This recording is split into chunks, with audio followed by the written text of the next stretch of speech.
Hey everybody, welcome to another exciting edition of Omnibros Live on a Thursday night. Geo here, taking over for a few. I'm waiting on my different co-hosts that will be joining me tonight. We are going to do a ranking episode. I thought it'd be pretty cool. I did one on my channel last night and thought, you know what? I think it would be pretty fun if we ranked what we think are the best of the best when it comes to DC Comics New 52 titles. So yeah, let's have some fun and reminisce about a very strange yet kind of awesome period in the history of DC Comics. I know I am eternally grateful for the New 52 because that is what brought me on board to the comics hype train, if you will. I wouldn't be here tonight if I hadn't started reading New 52 titles. So yeah, welcome everybody that's live. I see the chat is already pouring in. Thank you everybody for joining. That is really awesome of you that you could take time out of your busy schedules to hang out and talk New 52. Because yeah, I missed the last stream, which apparently was super popular. So I thought, let's do more New 52 content because that's what the masses demanded. Before we get to that ranking though, a lot of the titles that we're going to talk about tonight you can find at instocktrades.com, a fabulous website where you can get your collected editions and even manga up to 50% off. Loyalty discounts tack on an extra 2% to that, and if you order $50 or more in that collected editions order, you get free shipping. Not to mention the wonderful customer service and the fantastic packaging that you can only get when you visit instocktrades.com. Just between you and me, it's 8 o'clock and I am extremely tired from a hard day's work. So you'll have to forgive the slip-ups. Thank you, everybody, once again, and our sponsor. And I am joined by the man, the myth, the legend, the Omnibus collector himself, Ryley Moore. How you doing, buddy? I can smell what the rock is cooking. Nice. My computer's being slow, so as soon as it boots up, I'll get on there and have a better camera. But in the meantime, my phone.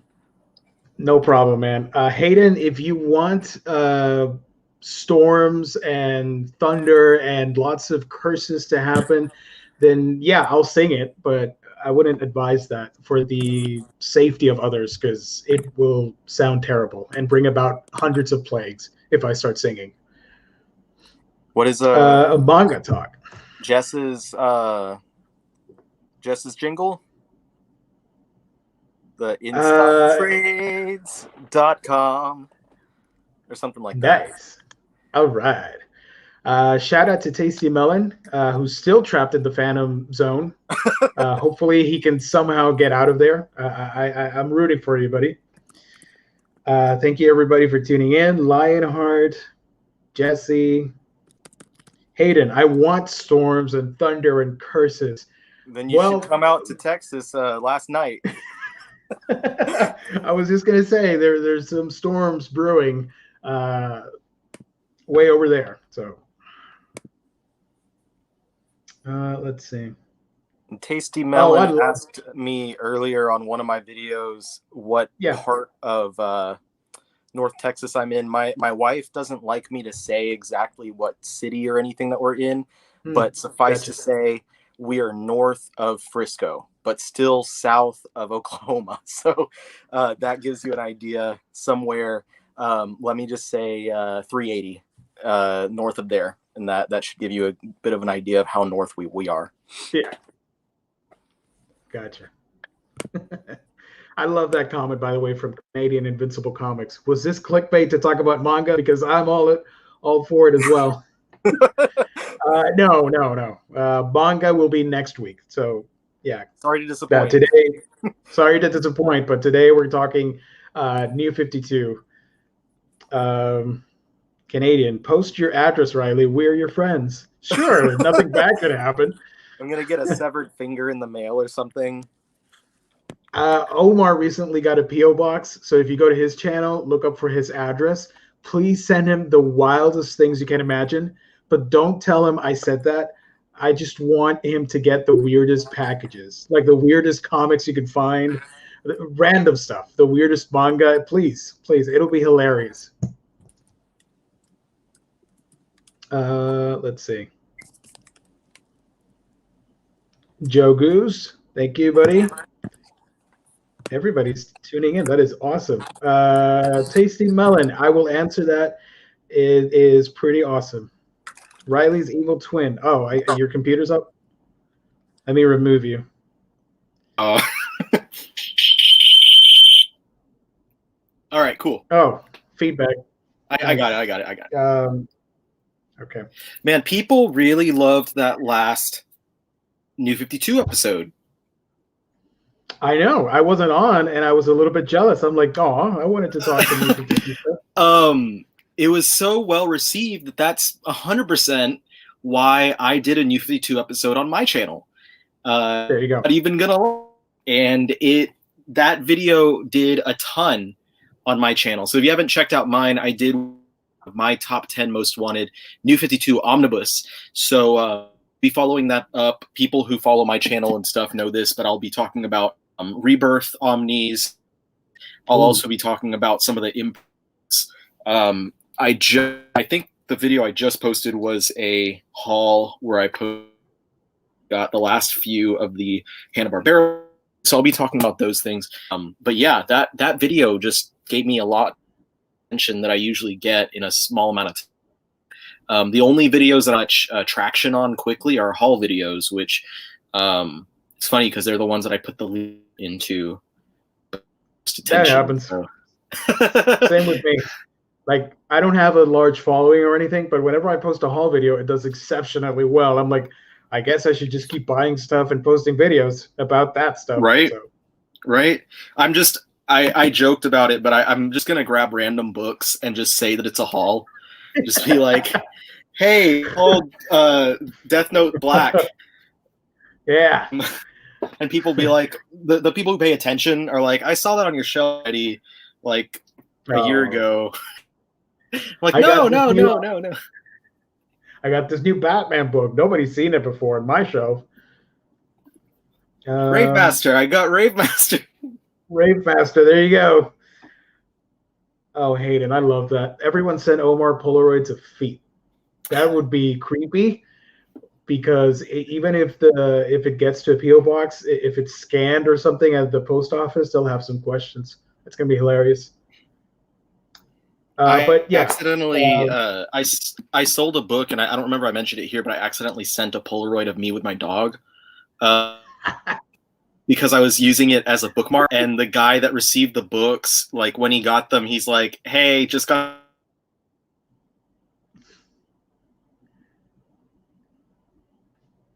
Am I live? I think you froze. Rise Evil Twin. Yeah. I think. Are you frozen? I don't appear frozen. Was it me? Damn. I don't know. This could be a Russian roulette tonight, folks. One of the two is going to freeze. Just a matter of who. If we're lucky, both of us will. Or both at the same time. It will create a paradox and open the gates for Earth 3 or something like that. Okay. Just waiting for a few more people to jump in. That is awesome. Let me get the list ready, the table. Yeah, so New 52, there's a lot of books, so we're going to just jump right in. Otherwise, we're going to be here all night. Let me share my screen. Application window. Okay. Can you see the list, the table, or whatever it's called? Yes. Yeah. Okay. There we go. So I pulled this off from Tier Maker, and it was in another language, so I had to edit everything. So we are doing S ranking A, B, C, D, F, and not available for titles that we may have not read. Although knowing you, Ryley, you probably read them all. I know I haven't. Okay. It wasn't until about the 40th thing is at the point where I've read almost everything. But before that, the first 40 weeks, there's a lot that I haven't read. So some of those I'm also going to. Okay. Nice. I can't see, but I think one of us is frozen again because I can't hear the other end of the dialogue. Give me 1 quick second. Hold on.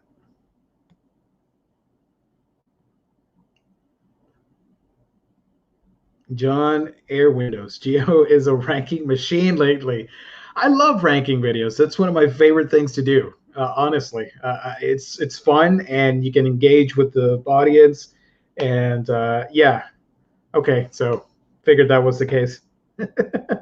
So we're just gonna wait a little bit because yeah, we're just gonna wait because I can't look at the chat while I'm sharing my screen. Although I think I can. Give me a second here. Share screen. Oh shoot! How do I do this? Oh, okay. Got it. All right. So I do this. Share screen. Share this. Boom! Got it. Now I can see everybody. Yay!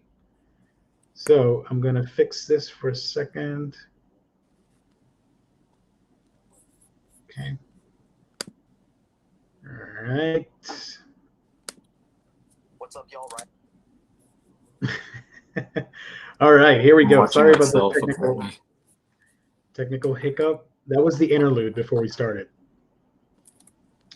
Ooh, okay. Before I do that, Edman, thank you for the deep cut. That's awesome. Yes, I'm the one that brings in the rankings on this channel. So yeah, last year we did a ranking for MCU movies, and I think we did one for events. We did the Marvel events.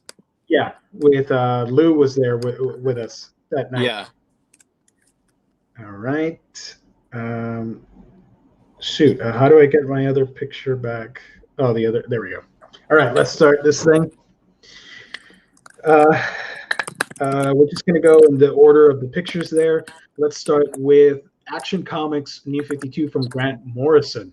How the heck do we rank that? I'm so biased that because it's Morrison, and I know like if Omar was here, he'd be like F. But I really enjoyed that run. I think it was one that at the beginning of it, I was like, this is whatever, because it hadn't gotten into Morrison being really Morrison yet.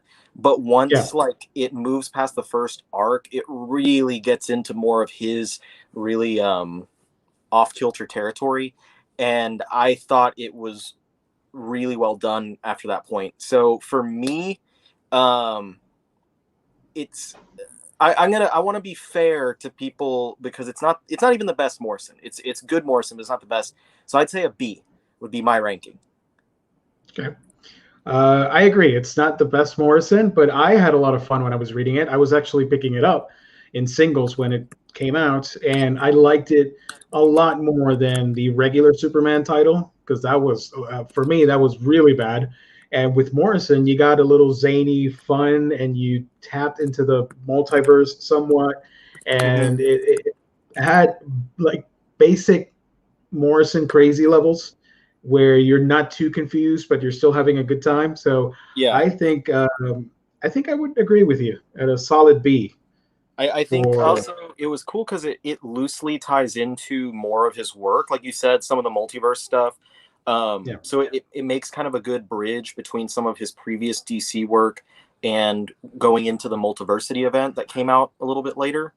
And it even has some little connections to his older Superman work, like All-Star Superman and stuff like that. Has little hints that it's connected to the greater kind of universe that he created with all that. So the next one on the list would be Gail Simone's Batgirl run. What do you think about that? I did not read it. I was actually waiting for the Omnibus to hit to check it out for the first time. I didn't read Batgirl until the Burnside run, which like I said, was around that point, around the issue 40 or so, and I wasn't a very big fan of that run. But I don't have anything to say about Simone's. Well, I am the opposite. I actually read that, and Batgirl's my favorite Bat character of the Bat family. And what was fun about it is that, when I remember when news came out that they were rebooting the whole thing and they were doing Batgirl again, a lot of people got upset because they were so fond of Oracle. They were really upset, like, oh, how could you bring her back? That's you're undermining years of character development, yada yada. But and I believe if someone was going to do that, who better to do it than Gail Simone, who had such a defining run with Birds of Prey and all that stuff. I think she did a really good job of explaining how Batgirl got back to being Batgirl. I thought it was pretty cool. I'm not spoiling anything by revealing this because the character's back. Turns out her spinal injury wasn't as severe, and it's a simple retcon as that. It wasn't a full paralysis, and they did an experimental operation, which Gail said was based on real things that were happening or being studied at in South Africa at the time. So she applied that to her story and got Batgirl back in the suit. And the story deals with a lot of PTSD about her being back and fighting crime. And several new villains pop up to beef up her own rogues gallery. The art was really awesome. I sold all. Actually, I didn't sell them. I gave them away to a friend. All my Batgirl singles because I was really thinking, man, we're gonna get either oversized hardcovers or an omnibus one day, and we're supposed to get one. So I'm still hoping for that. I will pick it up, even though I'm not collecting many books. I do want to get that. So I personally would at least place this either an A or a B, to be honest. Give it an A, man. It sounds like you really love it. All right, let's go with A because I'm a little hesitant because there's so many New 52 titles, but let's do A. No, don't worry about it. It's not S material because it does. There are a few weak spots here and there, but I do like it. I really enjoyed it, and the covers are some of the best ones from the New 52. You come with what you were saying. You completely sold me on it. I was like I said, I wanted to buy the omnibus whenever it does come out because I've never read it before. But you 100% sold me on that, and I'm sure there's people in the chat who will agree with that, who might be in the same position I'm in. The idea of, like you said, how they handled the retcon, I had no idea how they did that. But knowing that Gail did research to figure out, how to do it in a way that makes sense with modern science, I really like that. So this makes me even more excited about eventually reading that. I might try to read it digitally before the omnibus hits, because it sounds that cool to me now. The Burnside stuff, I loved her costume, and the idea was nice, but I really thought Burnside should have been Stephanie Brown instead of Barbara. That's just my take on it. Sorry, Tavon Lawrence. He's upset that I didn't do an S rank, but it's still great. So I'm not bashing on the title or anything. Next up is I forgot his creative. Yeah, Detective Comics by Tony F. Thank you. I forgot the name for a second. I didn't read Tony Daniels' run, which people who watch my channel are like, but you talked about that omnibus. Or you talked about the run in Omnibus and stuff. I only have seen his artwork on there, and his artwork is stunning, without a doubt. But I haven't read the run itself yet, so I can't comment on the story. I just know that most people who have similar tastes as I do did not enjoy it. I did, however, read everything after John Layman's run. So once, who took over right after that? I think it was when Brian Buccellato came on. With Francis Manapul on art. I read that stuff, and I read everything going forward, and the series was great from that point, but I would not be able to comment on that early stuff. I thought the writing was extremely weak, and the only saving grace for that starting for those first issues was definitely the art because Tony was doing both the art and the writing, and I think it suffered a lot. It wasn't the favorite Batman title at the time. I'm going to put this at a D. I'm sorry.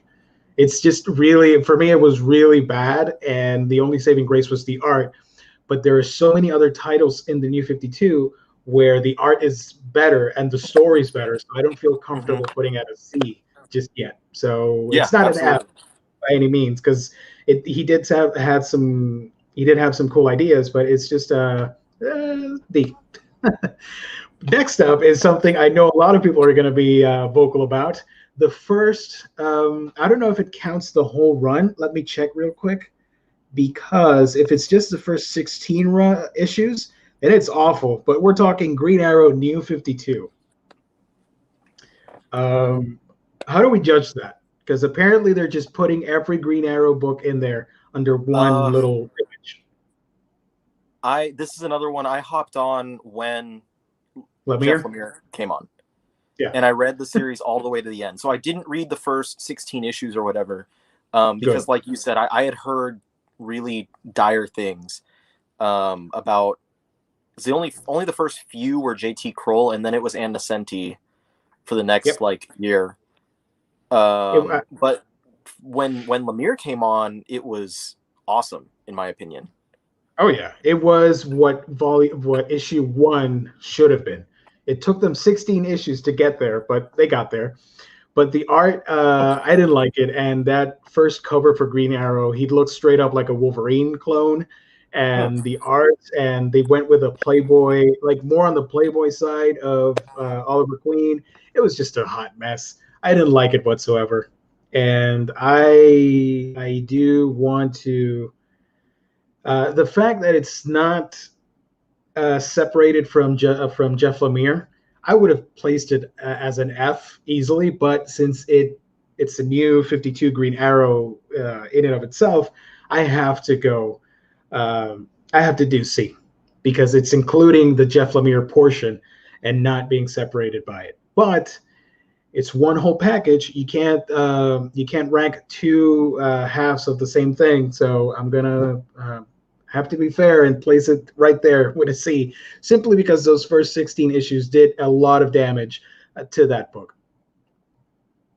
Tevon, in one issue, he pulled a beer out of his utility belt and cracked it on a rooftop. Yeah, it was very cheesy, but in a bad way. I didn't enjoy it. I dropped it, and it wasn't until Lemire came on where I went back in and read it, and it's so amazing with that Andrea Sorrentino art. It's just fabulous. We lost Ryley, so I'm going to stall for a minute to see if he gets back. Maybe some internet issues, or he's getting the laptop again. Let's see. The next one on the list is Hawk and Dove. I'm sorry. I mean, I'm not trying to be a hater or anything, but Hawk and Dove, I hated that book so much. I dropped it. I think I read like 2 issues from it. So I'm not super qualified to talk about it. And then I know Rob Liefeld came on, and I'm not a fan of his art whatsoever. So that was a big yikes from me when I read that. So I'm not qualified. So for now, I'm going to place it here. Let's see if Ryley gets back, what he thinks of Hawk and Dove.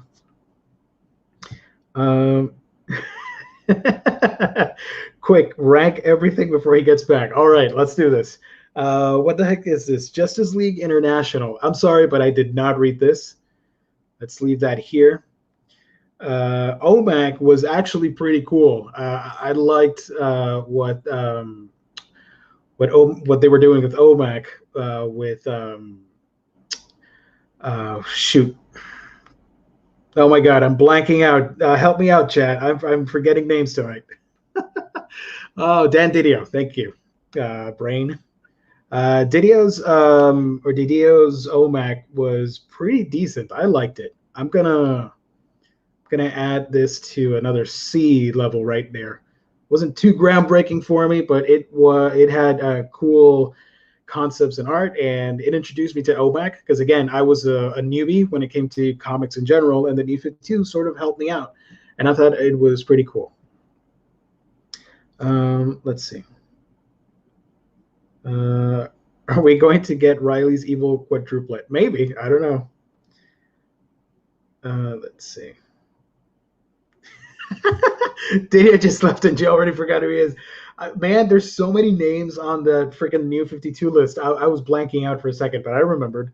I kept thinking of other creators. I'm like, no, not that one, not that one, until I got it right there. Dan Didio. I actually met Dan, which is even crazier. He's a nice dude. He's really nice. He did a store signing back in the day when the New 52 was starting. He was signing a lot of OMAC issues and greeting everybody. So he was a nice guy. John, Gio, I would think you like Liefeld art since you're all about the no feed, the no feed game. Oh man, it's just I don't mind Rob at all. It's not. I'm sorry, it's not great art, and I'd like my. I don't want to sound mean or anything. It's just not my thing, and there are a lot of better titles out there with better art. So I'll just say that much. Zach, I would love to see you do a similar ranking for DC Rebirth titles. I'll do that. I need to remember to talk to the Omnibros about it, and we'll do it on another Thursday, maybe 2 weeks from now, if everybody's up for it. We'll do that. Let's see. Andres, Lemire run was nice, and Ben Percy stuff was kind of strange. His Rebirth stuff is solid. Yeah. Okay. Give me 1 second. Let's see what's up. See if I'm getting a message here. Is it our boy writing me? Oh, okay. Yeah. Ryley will be back in a couple seconds. He's taking care of some things, last minute planning and stuff. Not it doesn't have to do with the internet. So he'll be back in a couple minutes. I will keep going. Just as I say that, damn it, it literally took me all this time to figure out I should check the chat to see if he wrote anything. And when I read it, and now you're back, I'm like, well, my wife called me. Yeah. And she was walking the dog, and she says, I go, what's up? A bug just kamikazed in my eyeball. And I was like, what? And she's like, yeah, I don't know if it's still stuck in there. So I ran downstairs to meet her outside, and I didn't find anything, but she's like, it still feels like there's something there. But yeah, she said a bug flew into her eyeball. How big was the bug?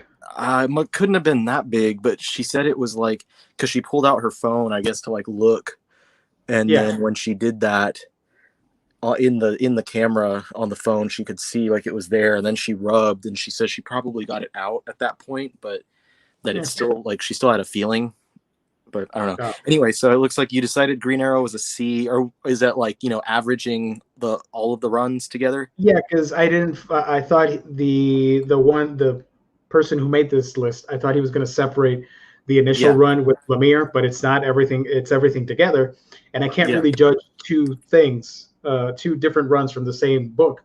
So unfortunately, I grouped everything together into a C. Because how long did Green Arrow last? By the way, was it the full? That was all the way through. Yeah, it was after Lemire. It was Andrew Kreisberg, I think, who's one of the writers. And it was fine. It was okay. It didn't really do anything that exciting. I think that's one of the writers on the Arrow TV show. That makes sense. And then after him, Ben Percy took over for the last few issues, and then of course Ben Percy kept writing it into the Rebirth. Oh well, the standout was Lemire. So if he would have done the whole thing easily, this book would have jumped to a B or an A. But since it has more bad issues than good ones, it's perfectly fine at C level. And then the next OMAC was number OMAC was C. I put OMAC C because it was fine, and Didio did a good job, but it wasn't something too spectacular. It had fun art from Keith Giffen, who was basically trying to emulate some old Kirby art. So it was a fun little series that only lasted about 8 issues, but nothing out of this world. And then I see NA is that Hawk and Dove, and I haven't read those, so I'm waiting for you to judge them. I didn't read any of Hawk and Dove. I only read a couple of issues of Justice League International and dropped it. So I would either keep it NA or I don't want to say give it an F because, like I said, I dropped it after a couple of issues, so it could have gotten better, but it just wasn't good enough at the beginning for me. Mm-hmm. I see commenters on the chat. Wait, Green Arrow, see, Lemire's run was great, and yeah, that it was sandwiched in between two horrible runs. That's why I'm placing it at the C level because of that. If he would have done the whole thing, easy B or A level. But yeah. The next one on the list is Stormwatch. What did you think of New 52 Stormwatch? This was another one I only read a little bit of and then dropped. It just wasn't really doing it for me. It seemed they were trying a little too hard to shove a lot of the Wildstorm stuff into the DC universe.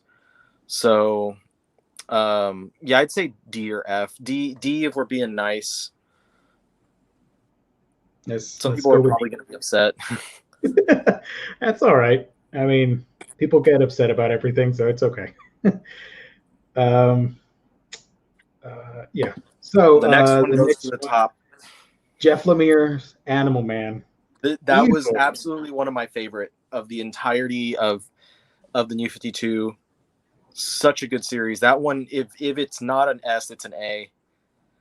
The only problem I have with Animal Man is that it's sort of just some of the issues just didn't do much, and then they did the crossover with Rot World, and it just kept spinning and not going anywhere. I don't know, but overall it was great. It's just certain bits of it just stagnated a little bit, I guess, for me.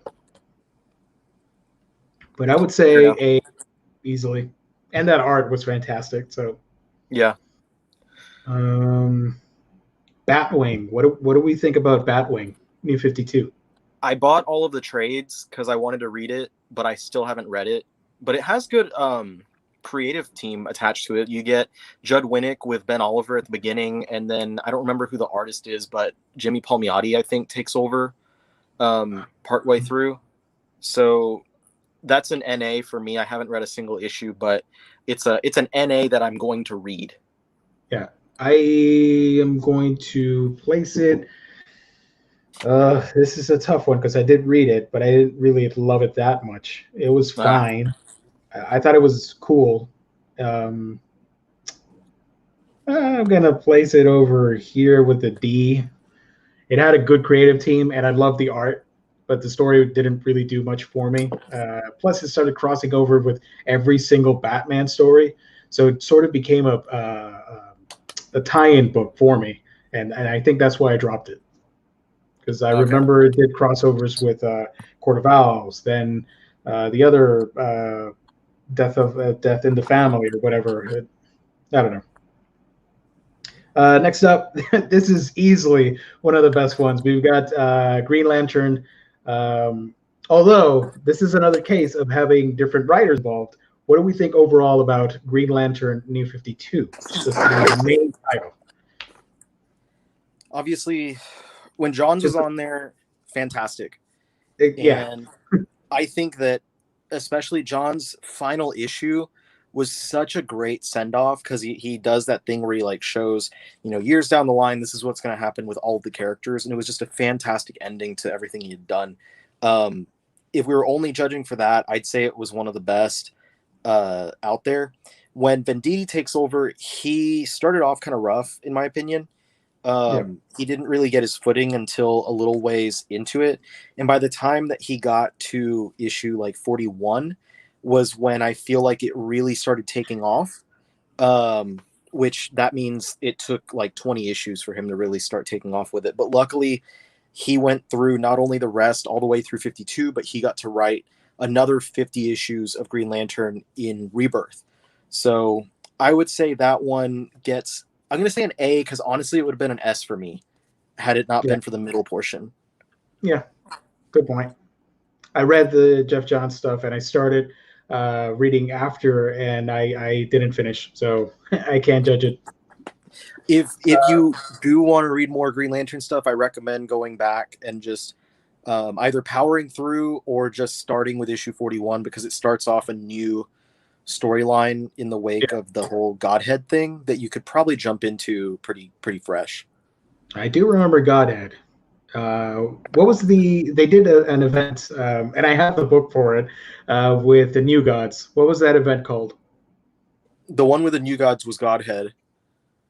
That was Godhead, and yeah, there was also the earlier event that they did was called Lights Out. Oh, I'm confusing it with Lights Out. All right, gotcha. And that was with that new character, the new villain called Relic. Yeah. Relic. Relic was a big guy, right? Mm-hmm. All right, gotcha. I was confusing the names, but I do have Godhead. I just never read it. I got it for cheap online one day. Next up on our list, I skimmed through it and it looked really awesome. I just totally forgot to read it. Next up on the list, Superboy, New 52. I did not read any of it. I only read the beginning portions of it and thought it was just kind of mediocre.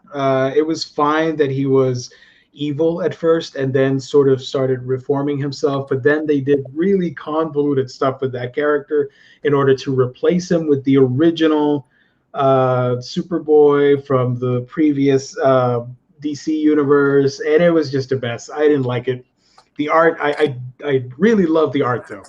So I can't. Who was on the art on that one? Let me check real quick. Superboy, New 52.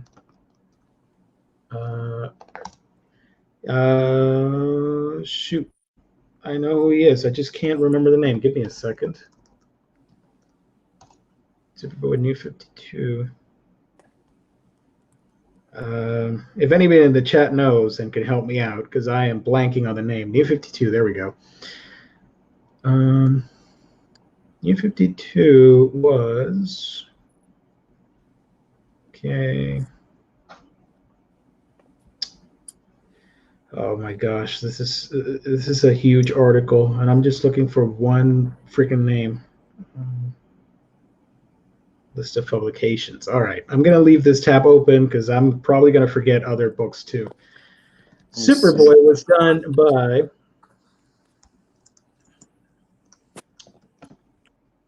Wasn't it written by Lobdell? Oh, thank you, everybody. Thank you. The chat knows. RB Silva. Oh yeah, he's great. Yeah, RB Silva's great. I just totally blanked out on the name again. Sorry. Yeah, that run, I'm not. It had some really cool art, but the whole retconning and trying to figure out what to do with Superboy, was he good, was he bad? And then they were trying to get the original Superboy back in the New 52 timeline. I didn't like it. I'm gonna put Superboy right here with a D. Next up, we've got Legion Lost, New 52. Did you read Legion Lost? No, I did not read any of that. That's always been a blind spot for me with my DC reading. I've never really read much Legion of Superheroes outside of the Jeff Johns arc from Superman, and then the current series by Brian Bendis. So I didn't check out the New 52 stuff. Well, I do remember it only lasted for... I think it was 16 issues. I liked it a lot. I thought it was super fun. The whole dynamic of them being, what's the word? Time displaced, I guess, on our current timeline. Obviously, they're from the future. Which Ryley am I adding? The triplet or the evil twin? Add the twin. I'm getting back on my computer. Okay, cool. Nice. So... yeah, Legion Lost, I thought it was fantastic, and I wish we would get a hardcover out of that. I really had a fun time with that. At the time, I was just trying every single New 52 title, so I didn't have much knowledge on Losh and all that stuff, but I liked it. Fun, quirky adventure with a time-displaced team. So I am going to, that's just my opinion, I'm going to place it here at a C, because it had consistently average looking art with a fun story. Next up, we got a fan favorite, Batman and Robin, New 52. This one goes up at least an A. At least. Yeah. And that's one of my favorite options from DC. The only thing that holds this one back, and I'm fortunate because I was reading both of the main, like the main Batman title and this one at the same time, is that this one ties in a lot to events that happen in the other books. So a lot of, if you're reading the Omnibus by itself, there's stuff that ties into like the Court of Owls. I think there's some stuff that ties into the death of the family, and then there's material that is directly impacted by stuff that happens over in Morrison's Batman Incorporated. Yeah. So if you have no idea anything that's happening anywhere else, this is really kind of a, you get kind of lost. But if you're like myself, or maybe like you were when reading this, and you know what's happening in the main book, or you know what's happening in Incorporated, this Tomasi was always doing a great job of kind of complementing what was happening in those runs. It also, my favorite thing here was that it finally gave us a good development of the relationship between Damian and Bruce, because Bruce had been gone for so long and Damian had been working with Dick. And when Bruce finally came back, in the beginning of Batman Incorporated before the New 52, Morrison was kind of having them butt heads a lot because it was basically two people with the exact same personality working with each other. Yeah. And he even had a scene where Damian, I think it was in that book, Damian says, "I liked you better when you were dead," or something like that. Like I respected you more when you were dead. And in this book, he develops that relationship between them so that they have a better, more positive dynamic between them, even though it's two people that have that same personality instead of the kind of flipped personalities of Dick as Batman with Damian as Robin. So that's where it shines the most, plus awesome artwork. And the Born to Kill arc at the beginning with the dynamic, I forgot the villain's name. I thought that was really cool. And how they were forcing Damian to choose a side between the villain's method, which I won't spoil, and Batman's method. I thought that was great. That was partially adapted for one of the animated movies. I thought they did a pretty good job. Yeah. But they switched the character with one of the Talons. That was the change up they did for the movie. But it's still the same story arc. So yeah, I would agree. Simply because it's after that it mostly becomes a tie-in book for the main Batman title too, unfortunately. So I'm going to leave it at an A, but easily could have been an S book. Next up, Red Lantern's New 52. I didn't read the Milligan stuff, but I loved the Soul run where it's focused on Guy Gardner after the end of John's material in the Green Lantern franchise. Very good from that point. Yep. I would place Red Lanterns either a B or a C. I want to do. Let me say a B because we're already stacking up the C, and I'm going to say B just because the Soul material was that great. Number one, and number two, I haven't read the Milligan stuff. I have the trades, and the artwork, at least on the first half of it, by Ed Benes, is some really good looking stuff. So some people are going to be like, what the hell, Red Lanterns is a B, but Green Arrow gets a C? Yeah, the Red Lantern stuff had better, like more consistent writing compared to Green Arrow. Because if you take the Lemire run, which was 16 issues out of 50-something issues overall, Red Lanterns at least had consistent artwork and great writing from Soul when he was on board. Next up, we've got Resurrection Man. Did you read Resurrection Man? I dropped this one pretty early on. I know there's people who are a big fan of this one, but I just couldn't get into it. The first issue or two issues, three issues. I don't remember how many I read, but it didn't really do it for me. It was literally the only book from the dark line of their books that I was not sold on. Yeah, I never picked it up. it didn't pique my interest. Red Hood and the Outlaws. Oh boy. Kenneth Rockefeller's artwork alone gives it at least, I'm going to say a D. From what I read of Lobdell's writing, I did not like it. And of course, there's a lot of things I didn't like about what he did with certain characters. But man, Kenneth Rockefeller's art is just, whoo. If Rockefeller wasn't on that book, it would have been a nonsense title, and I wouldn't recommend it. But just on the art alone, I want people to check it out just for the art, because he draws a badass looking Red Hood, and Starfire and then Arsenal. They all look great in that book. I'm sorry, but it has to go with the D. Green Lantern Corps. What about that book? This one I also only read after Tomasi left, and it was Robert Venditti with Van Jensen took over, and it was unspectacular for the whole period that they were on that book. I honestly could not tell you. We don't have any Fs, so just put it in F just for the sake of it. But with the caveat that I'm not judging it based on Tomasi's work, which I'm sure was great because Tomasi's amazing. I'm only judging it based on the stuff after that. So if anyone comes in later and says in the comments, like, what the hell? We'll have to clarify, just like we did with Green Arrow, that this is based on... Tevon is already upset. GLC is good SGO. I didn't read too much. I only read a couple issues, and it was mostly the tie-ins to like the War of the Lanterns, or what was the name of the Rise of the Third Army? Rise of the Third Army and War of the Lanterns. Would it be more fair if we just put it under NA, because I can't judge it by the better arc? There you go. Yeah, I'll do that just to be fair, because like I said, the stuff when Venditti and Jensen came on was completely unforgettable, but I'll be fair and say we won't rank it. Yeah.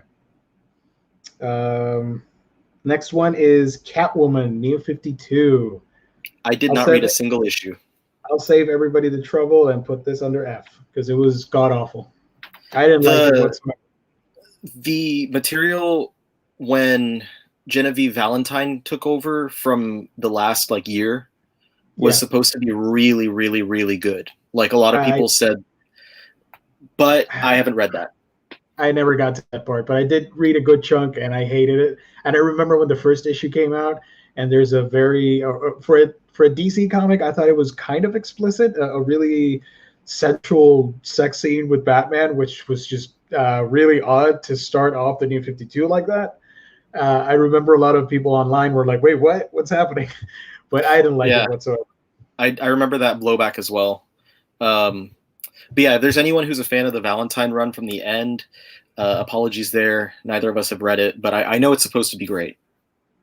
I apologize, because I know there's some people in the chat already upset, so that's just my opinion, but your opinion is just as valid.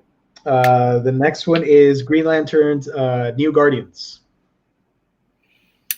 I didn't care for the first part by Tony Bedard, but when Justin Jordan came in, okay, let me say why. Because I think we're gonna have similar opinions. Yeah. The focus on it, the beginning of it, it wasn't supposed to focus on Kyle, you know? Like it was supposed to be about this new group of Guardians, the New Guardians. But it very soon became apparent that it was only going to be focusing on Kyle and his journey towards being the White Lantern. And I felt like the first part, when Tony Bedard was writing it, didn't move fast enough in getting there. But once the series was taken over by Justin Jordan, and it was all about Kyle as the White Lantern, because it's embracing that at this point, from that point, I thought it was great. I really enjoyed it. But the first half of it, aside from, I think Tyler Kirkham was still on artwork, aside from his art, I'd say I was really underwhelmed by what Bedard was doing with the title. So if it was me, I would say a B. But whatever you have to say as well. Tevon is really upset. New Guardians cannot rank higher than GLC. I haven't read GLC, so you'll have to excuse me on that. But New Guardians, it sort of had that Power Rangers aesthetic to it when you started pairing up the different lanterns, different colors together to form this quasi team, and then the White Lantern stuff. I liked it. I had a good time with it. I was gonna place under C, but what do you think? B or C? B or C is fine, and technically it's not ranking above GLC because, like I said, we took it off. Now it's on NA, not applicable. So, yeah. Plus, the book has Bleez in it, and I love Bleez, so there you go. Who did wasn't it? Was it Aaron in for the artwork when Justin Jordan was doing it, or at least maybe did some covers? I don't even remember, but I remember. I really liked whenever Kyle finally became the White Lantern and actually had the white costume and all that and stuff. That was really cool to me in that series. I need to reread a lot of these. I'm going to be honest. I said Power Rangers, but what I really meant was Super Sentai, to be specific, because Power Rangers is one thing, Super Sentai is broader. But yeah. Anyways, Captain Atom, New 52. What did you think of that? I did not read it at all. I only read one issue and did not care for it, so I'm going to place it right here. NA. I didn't read it. I think some people enjoyed it. Yeah. I didn't read this next one either. Superman New 52. Oh, God bless. I did not run until God, what point did I start? I think Greg Pak. No, he was on. No, not even there. It was after that. I know that I read from Jeff Johns when he took over, but that was only like for 8 issues. Gio, you read 1 of 8 issues. That's a good percentage. I mean, because at the time I was just picking out everything and seeing what works, and a lot of them I dropped or never bothered continuing. So, but Superman, I'm sorry, Superman New 52 was god awful. I mean, George Perez started doing his thing with that title with the first 6 issues. They were atrocious. Then I don't remember who picked up the series then, but eventually it got to the Hell on Earth stuff, which was I was interested in the villain Hell, which was H''EL or L. I don't know how to pronounce that. And it had Rocafort doing the art as well. I liked it, but it didn't save the book for me. So I'm sorry. I think maybe we should judge only based on the first run of each of these. Yeah. So if we're going back, that means we're accurate for the only one that we'd have to move would be Green Arrow, because I think neither of us read the first run on that. So where do we place it? It would, I mean, if neither of us have read the first run, then maybe NA. So, because it's too many of these, I'm noticing, like, because I've read, I haven't read the first run on Superman, but if I'm judging by what I have read, the Jeff Johns stuff was pretty cool, and stuff after that was good, but like that's going way down the line. Yeah. Well, shoot. I don't know. We'll come back to it. Okay. I'm just maybe the audience can tell us what they think about that idea and say whether they think that's fair or not. Yeah. What about Dark Knight from David Finch? That's another I haven't read. I own the volumes because I own a lot of Batman stuff. I really liked David Finch's artwork, but I've heard that it had really crappy storytelling. But I didn't even read a single issue of it. It's an F for me because the art is really good because it's David Finch. I love the guy. I've met him. He's a great dude. But the stories were so bad. And then he did the White Rabbit character. I think that's the name. I'm not too sure. She was a New 52 Harley Quinn inspired character. It was awful. I did like the idea that the Batman book was the primary one, and then Detective was more mystery solving, and Dark Knight was more about like supernatural stuff. Each Batman title had a different motif going for it, but the Dark Knight book, no, I'm sorry, I didn't like it. Next up, we've got I, Vampire, New 52. That's one of my favorites. I love this series. I've only read the first trade. I've only read the first trade paperback. That one for me is just a great example of how subject matter is not the most important thing. It's the quality of the writer and the quality of the artwork. Because oh my gosh, yeah. It's the same guy who did Green Arrow, Andrea Sorrentino. Yep. So, like, I talked about this in my video saying that this is one of the 10 that I would want to see an omnibus of. And in there I mentioned that I had no intent on picking this up because I didn't know anything about the story. I didn't know anything about the characters. I didn't know anything about even the writer or artist. I would put that one on A, if I'm being honest. Like, that's an A book for me. But I picked it up because I saw some of the preview art. And I was like, oh my gosh, this is immaculate. I need to read this. I need to find out about it. And I completely, like, some people don't even know it exists, but it's in my mind all the time. And whenever I see the trades on my shelf, I'm like, oh yeah, that was a great series. Yeah. It just goes to show it doesn't matter if I didn't know who the characters were. It didn't matter that I didn't know who the creator was at the time, but I tried it out. I picked it up, and he made me care about something that I otherwise didn't give a crap about. Yep, I completely agree. I need to finish it. I only read the first trade and loved it, but I definitely really do do. need to finish that. It even has like a crossover with Justice League. It was just some cool stuff. Nice. This one's a no-brainer, I think. Batman New 52. What do we think of that? That's one of the best for me. I know a lot of people did not care for. There's a lot of people who didn't care for Year Zero, and a lot of people who didn't care for the last year worth of stories. But for me, I think it's fantastic. It's in A or S for me. And honestly, if we do decide that we're only judging by the first run, I would say Green Lantern could be an S. I'm just saying.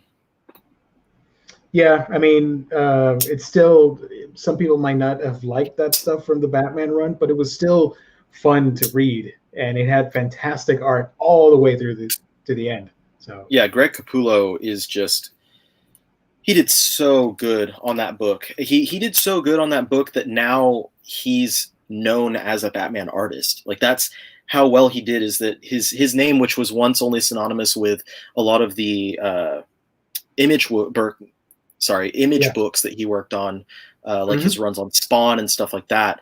I think Creech. I think he did the Creech book.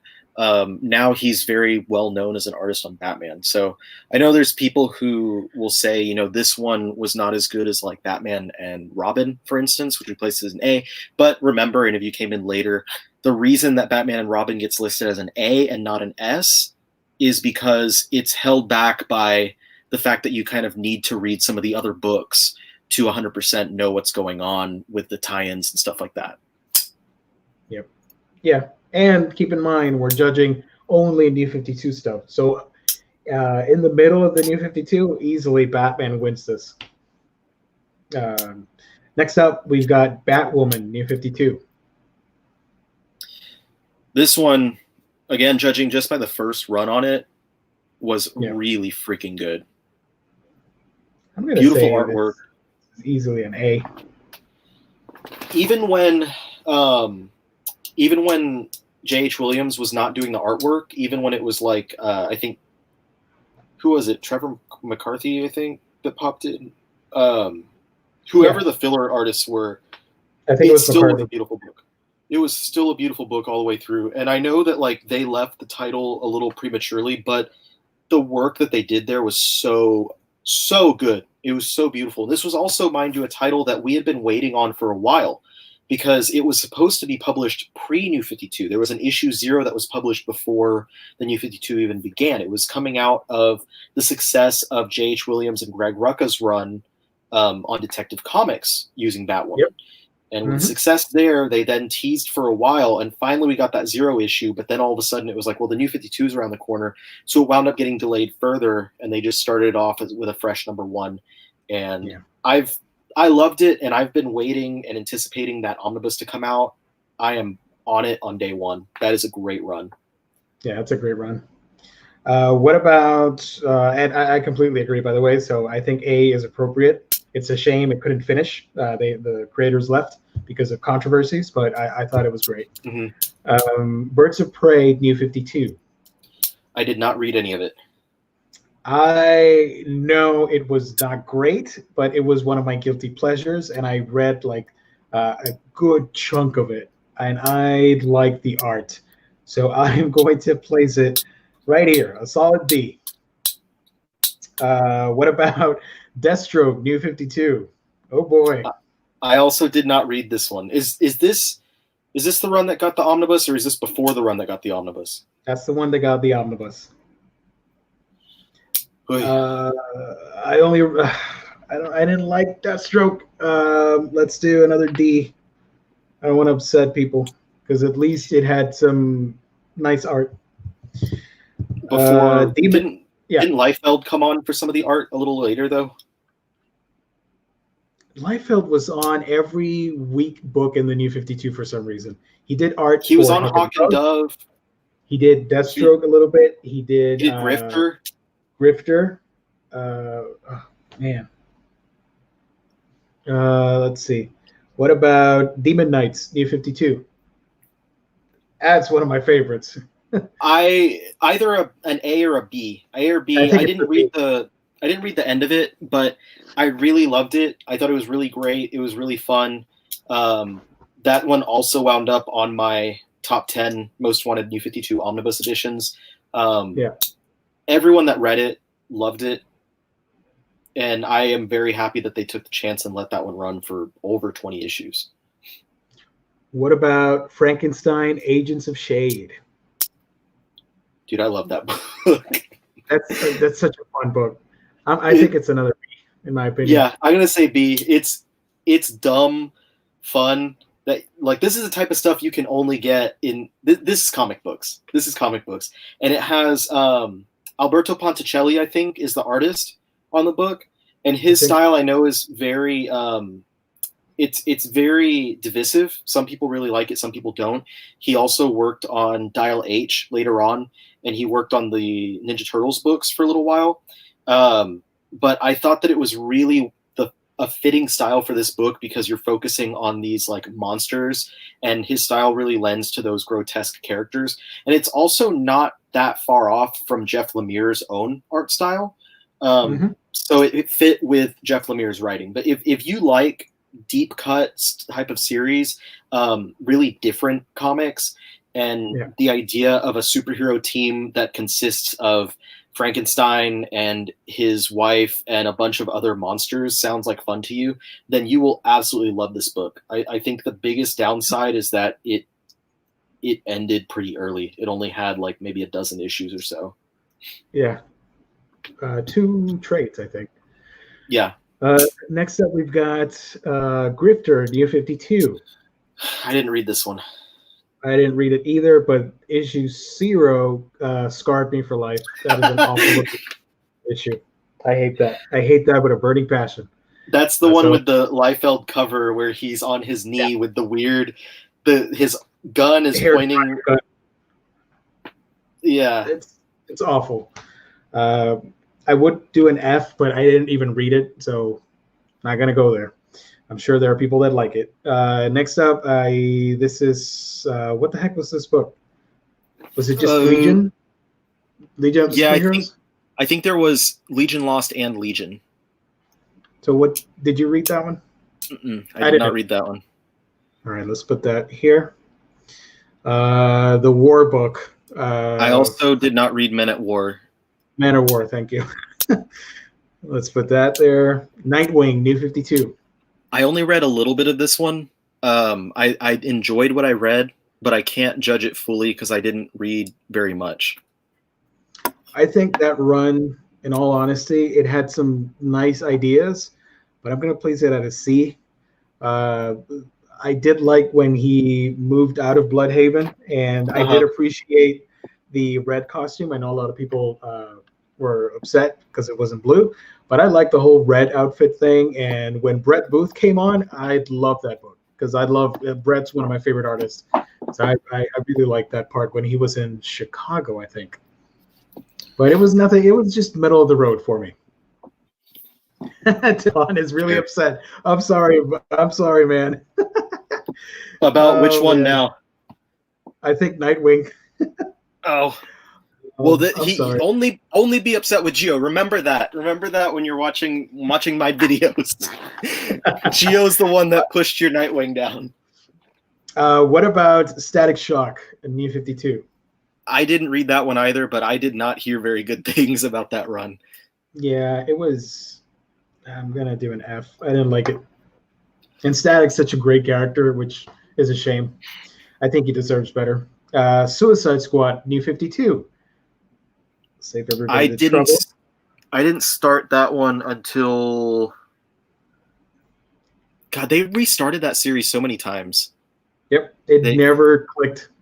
They tried, but I never liked it. I like the.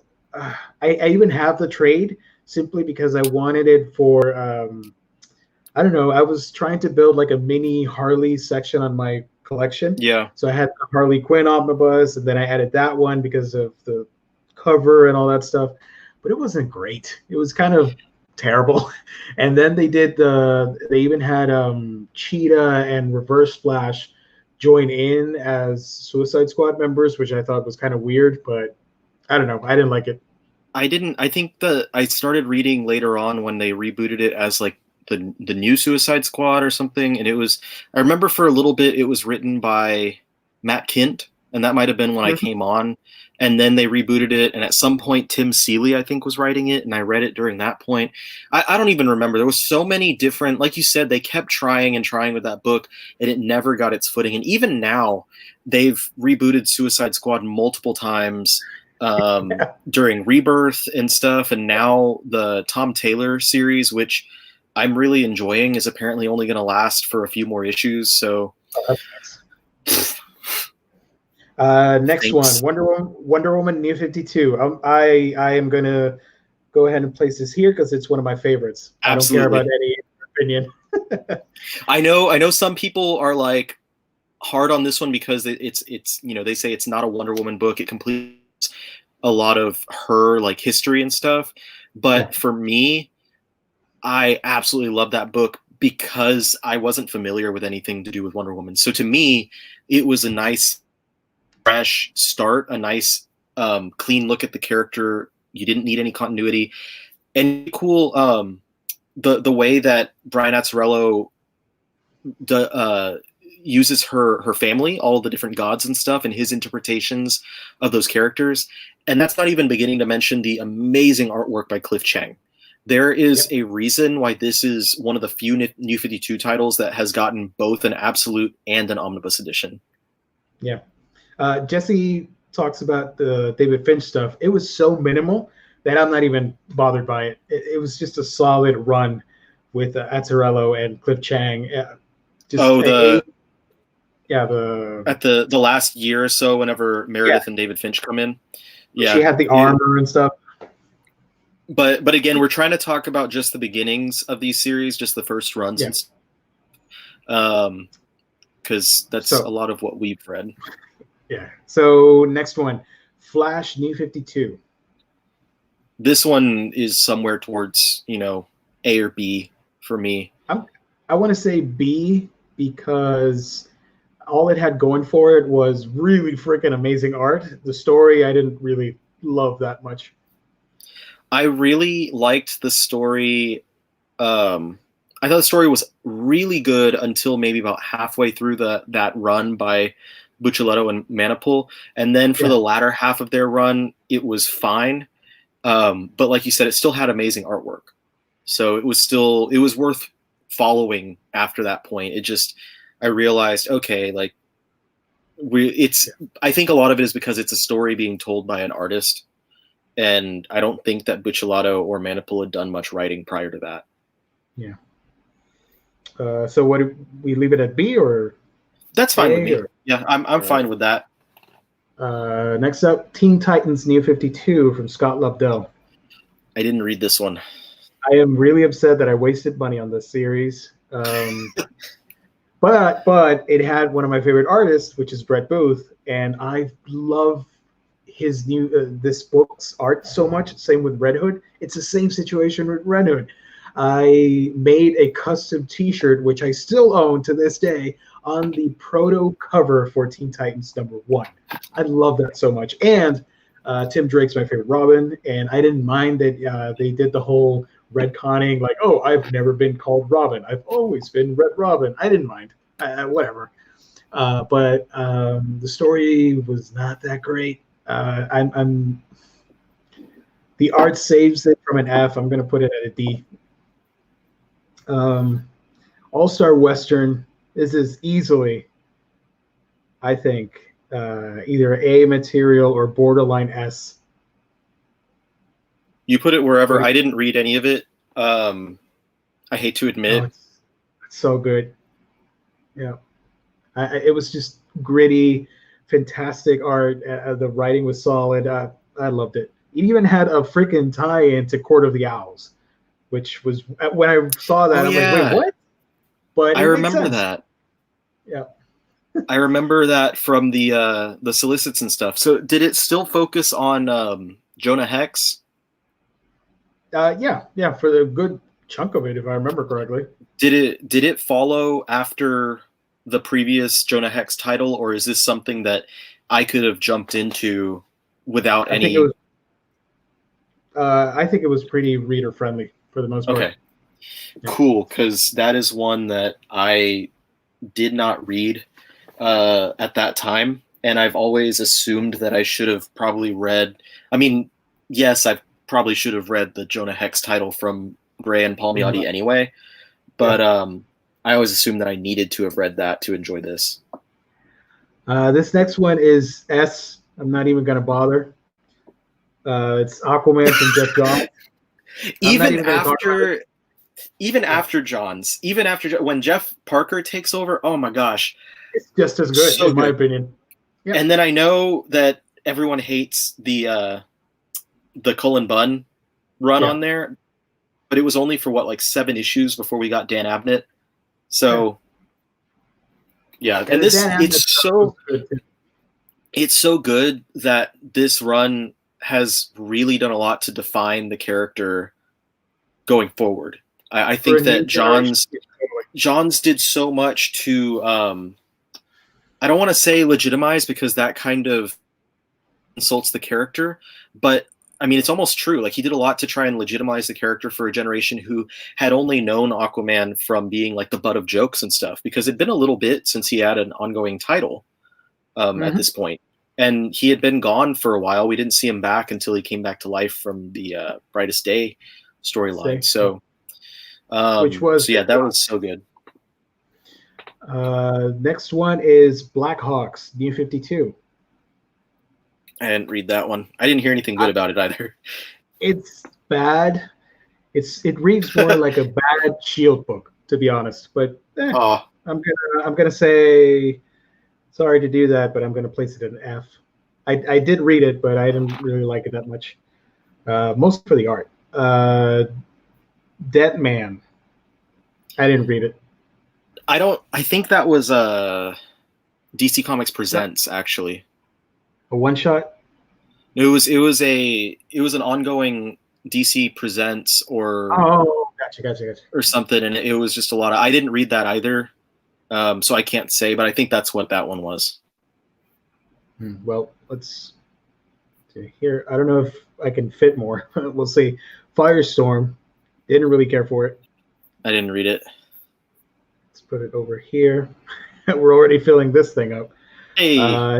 Justice League Dark. If we are only judging from the first arc, I'd give it a C. But once Jeff Lemire comes on, it bumps up to like an A. So if you want to average it by saying B or give it a C because we're trying to focus more on the first arcs, it's whatever. I'm going to put it at B because Satana's in there. And she's Satana's bae. It also had amazing artwork from the beginning. Amazing, like, even though the first 6 issues were very, like, the artwork was great. But yeah, once Lemire came in, perfect. I didn't read Mr. Terrific. Oh, yay, it expands. All right. I was worried for a minute. Hawkman, New 52. I didn't read that one either. I don't think I read it, or maybe I read one issue but didn't care for it. That was another one that Liefeld jumped onto. Oh, yeah. God bless him. Voodoo. I didn't read that one either. No. Jess read it. He loved it, but Jess isn't here, so I'm going to do that. Swamp Thing, New 52. You know how I feel about my Swamp Thing. A material. It was one of my favorite. Snyder did a really good job of presenting Swamp Thing for a new generation, and then when Soul took over eventually, fantastic. I think personally that Soul's run was even better than Snyder's, and just amazing artwork all the way through. And it's something that I think was such a really great story for existing fans of Swamp Thing as well as older fans, because especially once Soul took over, he started giving all these different looks at stuff from older runs, mentioning things that we had seen from back in like Mark Miller's run and stuff like that. Mm-hmm. I'm going to move Hawkman to an F because why not? So A for Swamp Thing. What about Justice League New 52? This one goes up and down. I thought the first arc was fine. It was good as a reintroduction to the characters and kind of showing how they met each other. And then once it goes after that, it was okay, like with their, just whatever adventures with facing off against major villains. I think they fought like Eclipso at one point, or not. No, God, what's the dude with the fin on his head? Shoot. I don't remember. I know what you mean. Despero. Yeah, Despero. Yeah. I was about to say Destro from Destro from like G.I. Joe or whatever. G.I. Joe. Yeah, no. But it really, really took off once it hit Forever Evil, which I know is like down the line, like halfway through the series. But once it hit Forever Evil, it found its stride, and it was one of the best books from that point to the end. And it was always Jeff Johns. He wrote it all the way to the end, except for maybe like the last issue or something. We also had the Amazo virus storyline, which is really weird considering the year that we're living in. But that was pretty interesting. The idea of a Amazo virus. And then it ended with the Dark Side War, which was also really good. Great artwork all the way through. I'm going to do A because it's more good than bad, honestly. Yeah. And by the way, Ivan Reyes did a fantastic job on Aquaman, but my favorite version of Aquaman is Jim Lee's with the scruffy beard and the coral necklace. That's my favorite. Oh, yeah. Yeah. What the heck was this title with the dinosaurs? Legion, War something? It's another war book. I forgot the name of it. I don't remember. I think that was from the second wave of books. It was about the soldiers lost in another wormhole or something fighting dinosaurs. Something like that. I didn't read that one. I'm going to be honest. I didn't read that. Earth 2. Earth 2, I think it's a solid B, in my opinion. Yeah, I was going to say B. It's good. It's good, and then it gets better, and then it gets really good, and then after it starts tying into way too many extra things towards the end, because they wound up tying into like World's End and Future's End, and it spun off into other stuff. But I think it was a really awesome idea and a nice alternative take on like some of the JSA characters. So definitely worth at least a beat. Also, a lot of great artwork. Do you remember when they revealed Alan Scott and it made the news and people were upset? Yeah. I'm like, calm down, comic book character, Jesus. Yeah. But yeah, great art. Nicola Scott, and then Jorge Jimenez eventually came on board too with that title, the Earth 2 Society. Yep, there was some cool new versions of like Batman, and I think we got Calvin Ellis Superman in that book, or like a version that was similar to Calvin Ellis Superman.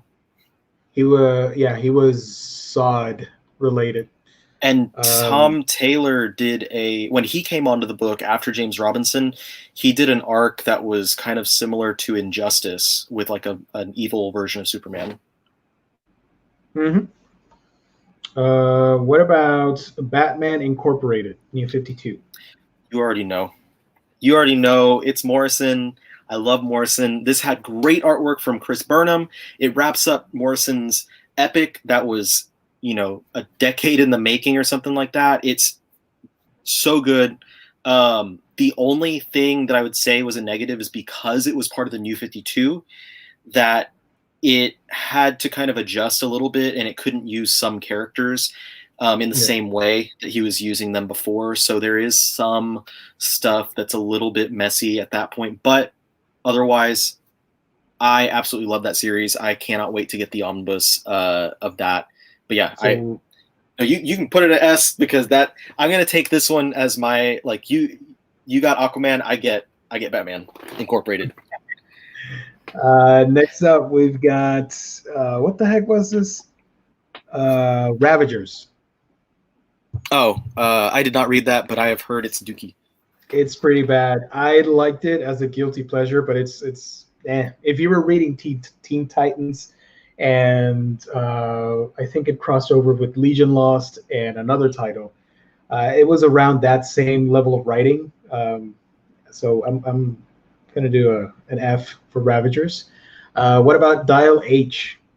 This is a cult classic in the making. I love that run.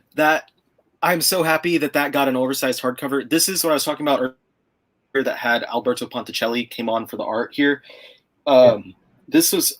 A lot of people probably never read this, but the idea, if you've never read it, was the H-dial has the ability to turn someone into a hero. And China Mayville, or however you pronounce his name, in this book decided to just use the weirdest concepts of turning people into heroes and stuff like that. And it was insane. It was super insane, but it was so good all the way through. You can put it wherever you want, but just to let people know, I love this book. If you haven't checked it out and you're into weird comics, if you're into like, if you like some of Morrison's weirder stuff, then you'll dig this one. Yeah. Next up, Team 7. Did you read Team 7? No, I did not. It had some fun ideas, basically taking some characters and putting them like a proto Suicide Squad, I guess, from back in the day, and you had first Deathstroke was on it, and one of the Black Canaries, and different characters, but it wasn't that great. So I'm probably gonna add it to the F. And it only lasted for like 7 or 8 issues, and it got canned. I think I did read the first issue because I was really intrigued by the idea of it, and then I dropped it because I was like, "Yeah, this do it for me." Phantom Stranger, New 52. I only read a couple issues of that and wound up dropping it. It was not for me, but I don't know. I think it was D level. Didio had some good ideas for it, but it was just average. But it wasn't F material, but it was readable at least. Plus, it had the little dog posing as. It had God posing as a little dog in disguise. So that's awesome. I want to make a quick side comment right now. that this has nothing to do with what we're talking about, but I just wanted to point this out. I published my newest Hot Singles episode. Anyone that's watching that is not on my channel, Hot Singles is I talk about the hottest new single issues and like my thoughts on them. So this week, for instance, was Fantastic Four Antithesis and the Daredevil Annual and, of course, 3 Jokers. But because of the fact that I tag it as Hot Singles and I named it Hot Singles, I get a bunch of comments from exactly who you would think. So I got one 30 minutes ago from Samira Andrews that says, lovely, heart, smiley emoji, kiss emoji, and then 3 different heart emojis. One from Jeffrey Combs, but his picture is a nude Asian lady that says, I need boyfriend, kiss, kiss, kiss, kiss, kiss, hearts, hearts, hearts, hearts, hearts. And then I just got one a few minutes ago by Joan Palmer, who is another nude Asian woman who is like laying down in bed that says, you can get more info about me on my channel. Heart, smiley, kiss, heart, heart, heart. So. Robin said that was me. Sorry. Oh, gotcha. Shoot. So I'm just going to go ahead and mark all of these as spam. Yeah, you got to report those. But literally every single Thursday after I put up those videos. Going back to non-singles, yes. Amethyst. It was okay. I think I read most of it and I thought it was all right. It wasn't the best series ever, but it was decent. It had good artwork. I love the art and I love the Amethyst concept because it's basically an American isekai comic. And I'm going to do a D for that. It's still one of the few comic series that I own from the New 52. I never found somebody to buy it off from me, so I just kept it. And I like Amethyst. I think she's a great character. So, and if you haven't, check out the animated short series that's drawn very shoujo anime-esque, Princess Girl and all that stuff. It was really fun. I like that. Next up, we've got Talon, New 52. I also skipped out on this one, but I've been wanting to check it out more recently. I like the art, and I love the idea of the villains from Court of Owls spinning off into a solo title. So I'm going to do a D for that. Fair. Nothing too spectacular. Who was the writer on that one? I know it was somebody famous. Give me a second. I think Scott Snyder co-wrote part of it. I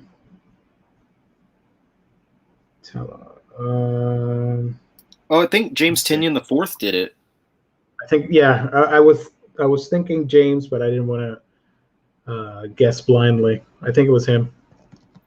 So I guess that's some of his earliest work that he did. Yeah, what is that series? That series is, give me a second. I know that's Katana and Vibe next to it. Oh shoot, what the heck is that? I'll leave that. Oh, is that Threshold? Maybe.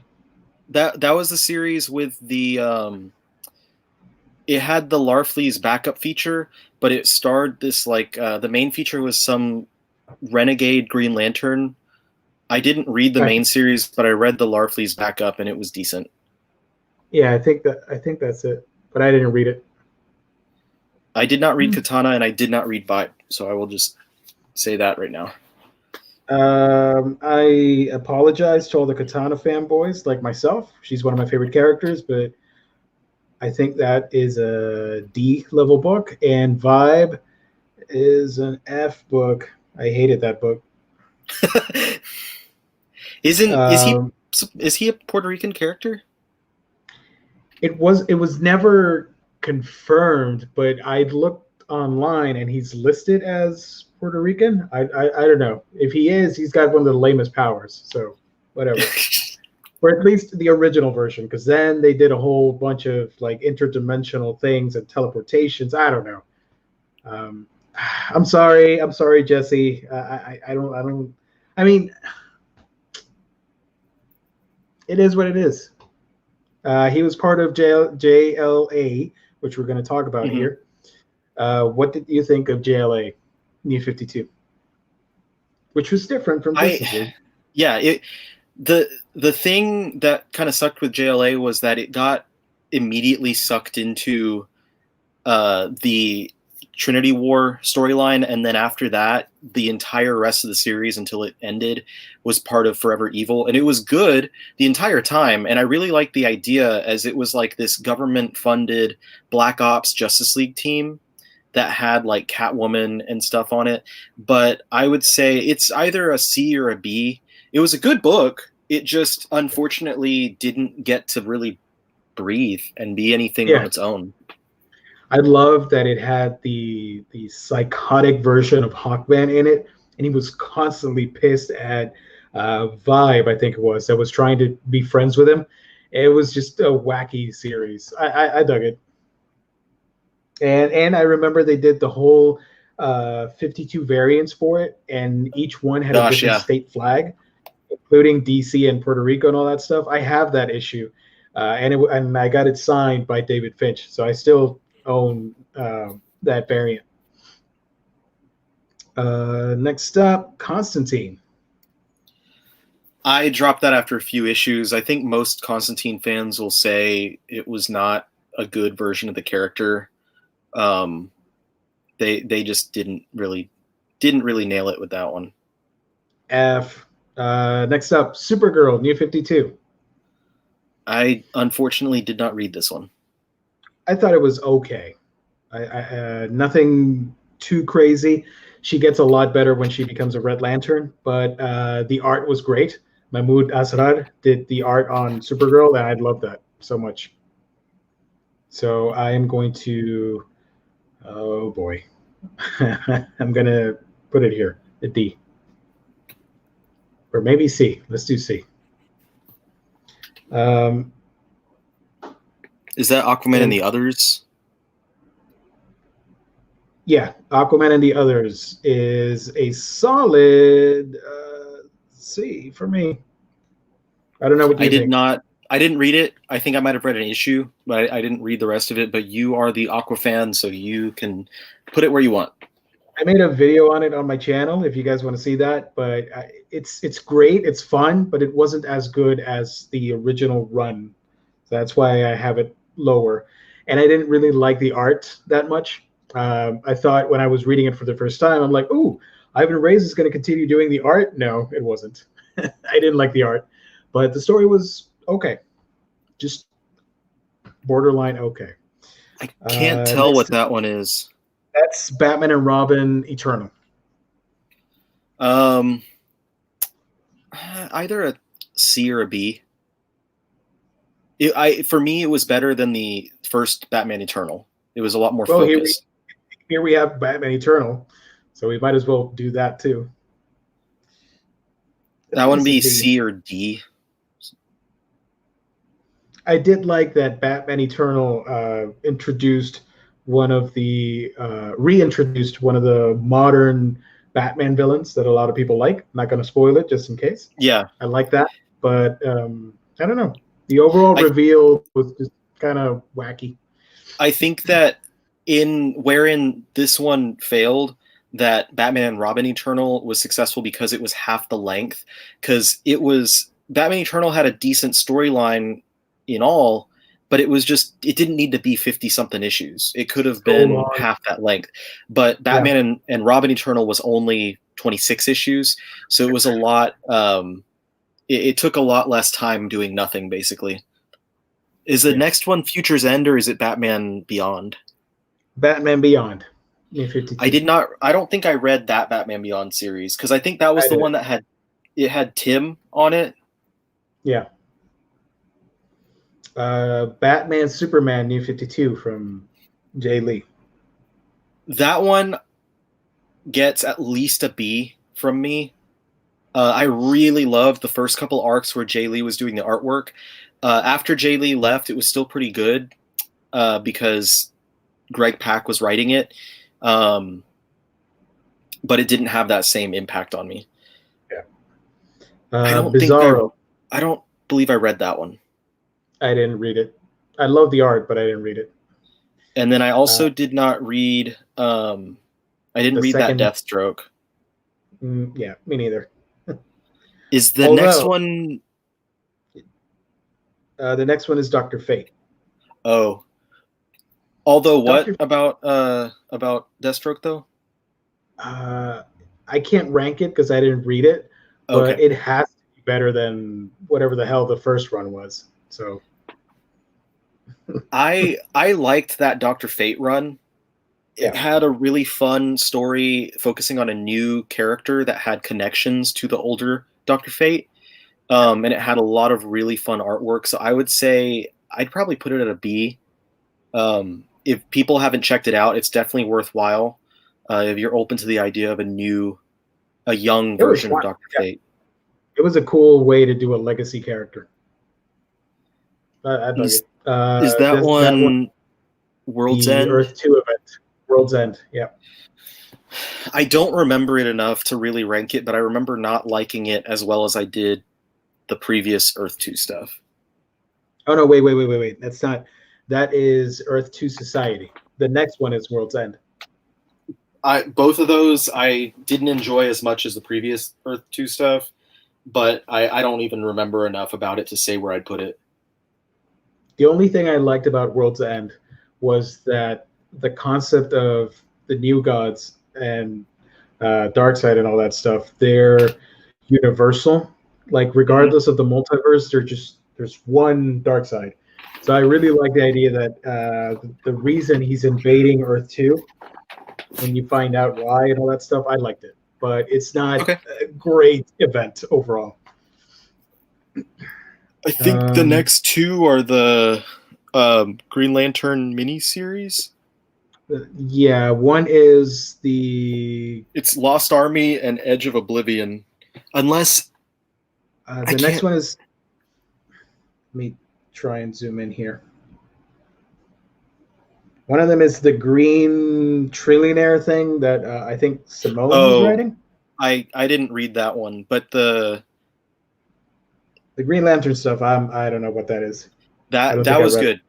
That was one of them was Tom Taylor, and one of them was I think Cullen Bunn, and it was the miniseries were basically bridging from what was going on in the previous runs because something happened towards the end of the Green Lantern Corps series where the Corps gets lost. As the title suggests, the Lost Army, and this is them kind of coming back. I really enjoyed those. I would say at least a B. Yeah.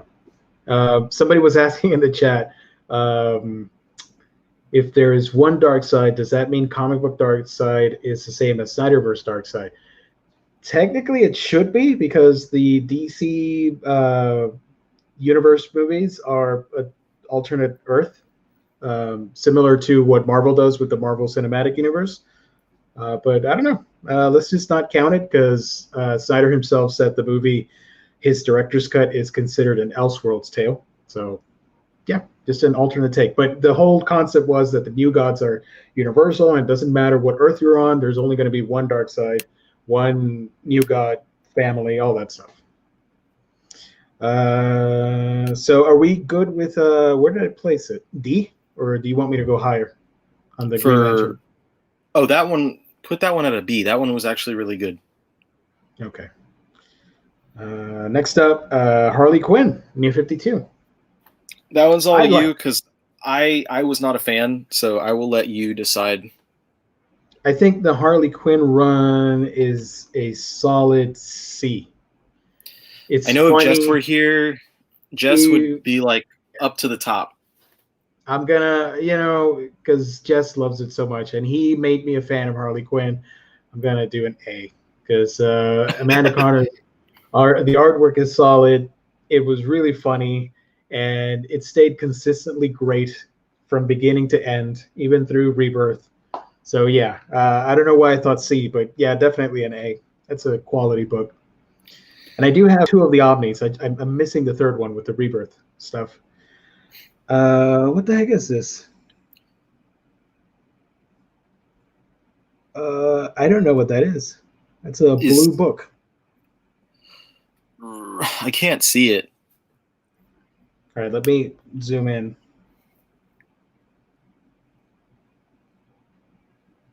Oh, this is with the isn't this with the Forever people? Oh yeah. I think I read like an issue of that and then stopped because I just didn't really understand what the hell was going on. And this one is Legion, not Justice Legion. League 3000. 3000, thank you. Justice League 3000. So what do we do with these two? I didn't read this. I can't. So yeah, NA on that one, and then 3000 I would say is a C. I really enjoyed some of the characters in that one, especially like there was like a female version of Guy Gardner that was really funny. Yeah. And then it had some great artwork by like Howard Porter in there. What is that one? Something by Giffen and Howard Porter. Enemies of the State. Oh, that one's Justice League 3001. Oh, okay. Well, so I think it should be with the other one, basically. Yeah. Oh, I'm lost. Oh, here it is. There we go. And this is the Justice League stuff from Brian Hitch. Yeah, I did not like that one. That was kind of doo-doo. Yeah, I didn't. He really didn't give much to that one outside of his artwork's fine, but the story was crap. Larfleeze. I know there are a lot of people who really like that one. I thought it was okay. I would put it at a D because honestly, I didn't even finish reading it. It just, I don't know. I didn't really think a story focusing on Larfleeze was needed. Yeah, as a solo title, no. But as a side story in a Green Lantern book, it's okay. Yeah. This is Tomorrow something. Heroes of Tomorrow? I didn't read this. I didn't read that either. I think that was a mini-series. Okay, let's put that here. Martian Manhunter had a mini-series. I didn't like it that much. I don't even remember much of it. I would say at the most, I think I thought it was decent. Like I would say at the most a C, but if you want to put it D, that's fine with me. Let's leave it at D. What about this dude? I forgot his name. Midnighter. That one was great. That one is A material for me. It's not quite an S, but it's really, really good. Okay. Let's do that. I don't understand these. What the hell is this? Oh, the 1% movement book. I didn't like that. I didn't read it at all. That went hand in hand with the Green Trillionaires. Yeah, which I thought I didn't like the concept. I didn't care for it. Never read it. This is the second Suicide Squad book.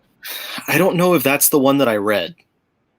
Because this one has Joker's daughter and Black Manta, which just a weird lineup overall. Remember when like Joker's daughter was supposed to be the big new character? Oh, so awful. See, I don't know. I don't know if I read that one or not. Let's do an F because whatever. Omega Man. That one Omega Man is a fan favorite. That one's either an A or an S. That was such a good series. I think it should be an S. Go for it. Red Hood and Arsenal. F. The Batman, Son of Batman. Give that one a B. It was a good follow-up to Batman and Robin. Okay, let's do B right here. We're near it end. We're nearly done, guys. Hang in there. Secret Origins. I didn't care for it. It was just a mishmash of little stories for everybody. Honestly, I don't care. F. Secret Six. What about Secret 6?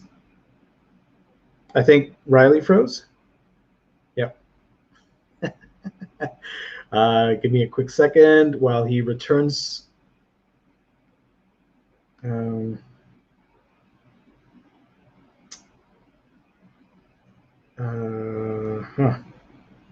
Okay. So Secret 6, I think, was great, but not as great as the original, the previous Secret 6 run. So I personally think it's a solid C, in my opinion.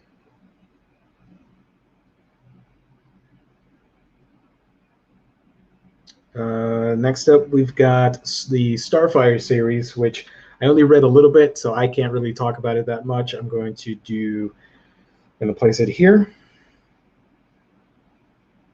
And I do know not a lot of people liked it. I did like the Darwin Cook variant. I think he did a variant for that. I might be mistaken. The one where she's at the coast in the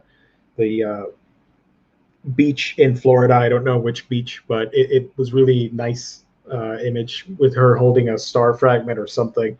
You see the palm trees. That cover was awesome. But that's all I know about that book.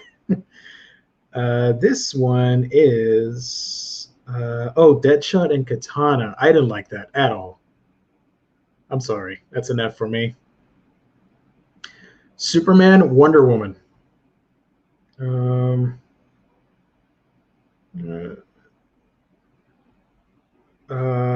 Yeah, all right. Metal Blood. Calm down, man. Don't worry about it. It's just comics. Don't worry, man. It's all right. The Deadshot mini. I mean, I don't know. I didn't like it that much. I'm sorry, guys. The next one here is Superman, Wonder Woman, New 52. I didn't like the concept of the book whatsoever. I did like the art, though, which was fine. But the concept, I never liked Superman and Wonder Woman hooking up. I just thought it was just kind of meh-tastic. But the book itself, it was fine. Cool adventures with the two of them. Plus, it was kind of neat because you always have Superman Batman books. So to have something like that was pretty awesome. Just a different side of the Trinity. So I am going to, for that, I think I'm going to do a D for that book. Is this American Alien? Why is American? Is it American Alien? Yeah. American Alien. I didn't even consider that New 52, to be honest with you. I don't know. I read it, but I never really considered it a New 52 title. I don't know what you guys think. The other one, this is Regular Superman from Neil Adams. I didn't read it. I'm going to leave that there to see if, these are the different runs from Superman. All right. Superman Unchained from Scott Snyder had really cool potential and fantastic art from Jim Lee, but the story was just meandering. I don't know. I didn't really dig it that much. It's not an F, not necessarily a D. I know it has some fans. That cover is fantastic, though. I think what I'm going to do is I'm going to place Superman and Wonder Woman here, and I'm going to leave Superman Unchained over there. It was just, yeah. Highland says Superman Unchained was meh. I agree. It wasn't bad, but then again, it wasn't good. So this later Superman run, did not read it, so I'm going to leave it there. The second Teen Titans run was better than the first one, in my opinion, but it still had its problems. And I love that cover with Wonder Girl. So I am going to, where did I put Teen Titans? The first one, was that an F or a D? There's so many. Oh, that's a D. This is a C, but it's still not that great compared to other Titans runs in the past. Multiversity is one of my favorite things from the New 52 overall. I love the concept of multiversity and alternate planets and all that stuff.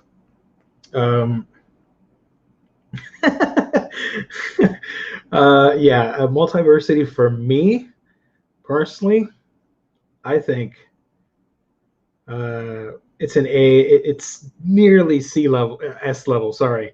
So I'm going to place it at A. Plus, I liked that it had a giant freaking guidebook of all the 52 Earths, and it had the map. And Morrison went through painstaking detail to flesh everything out. I loved it so much, and to me, it's still the groundworks for everything. So it's awesome. I love that so much. What the hell is this? Oh, that's the event nobody likes. Features End. I didn't like Features End. I'm sorry. Gonna place it here because I'll review it in a bit.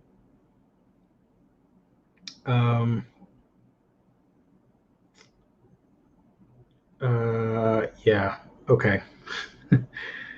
And here we have the return or the hunt for what was the name of this book? Chat, if you can help me out. I read this, but I can't remember the name from Dan Abnett. Was it the Return of the Titans or the Hunt for Titans? Shoot. Yeah, Features Ends in F. Sorry. But this Titan book, I thought it was okay. I'm going to leave it here as a D. Titan Sun. Thank you, Jesse. I am sorry about that. Give me one quick second. Let me leave that image on right there. I'm going to check on our boy here to see what's up, if he's coming back. Let me work on something here for a second.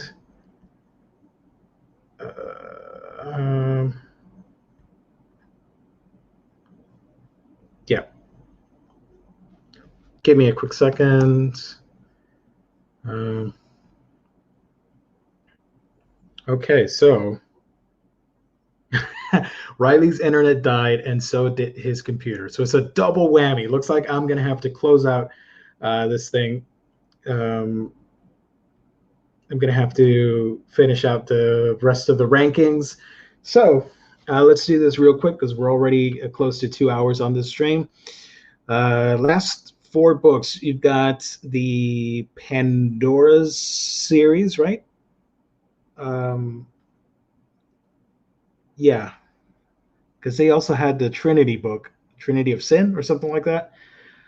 The problem with that storyline is that they revealed the secret. They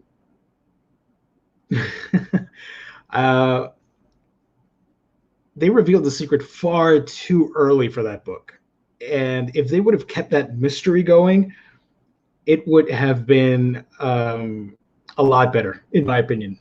And chat, yeah, don't worry. So for that reason alone, I didn't like it. I thought it had a really cool concept going with Pandora's box and Pandora itself, and how I remember when the New 52 began, she was in every single one of the 52 number ones, and it was sort of a Where's Waldo type scenario where you had to check the book to see if you can find her. I thought that was really cool, but once you read her book, I think by issue 6, you already knew the big secret, so there was no point to that series. And then the Trinity of Sin, they could have done so much better with that stuff. So I think it's a D level for both, honestly. And this Robin, We Are Robin thing, I did not read, so I apologize. And the Huntress and Power Girl miniseries, I thought was a solid D. I dug it, but I recognized it was not that great. Let's see. Yeah. So here we have some of the books right there. Mr. Awesome, Pandora had potential as a character. They gave up on her too quickly, considering how much they built her up. Yeah, by the end of the first story arc, it was all over, basically. So, let's see.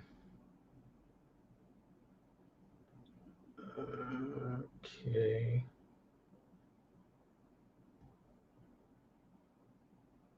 Okay, give me a quick second. I'm checking something out. Yeah. So that is the ranking. As you can see, that was a ton of fun, but a lot of work because I forgot it was 52 plus titles.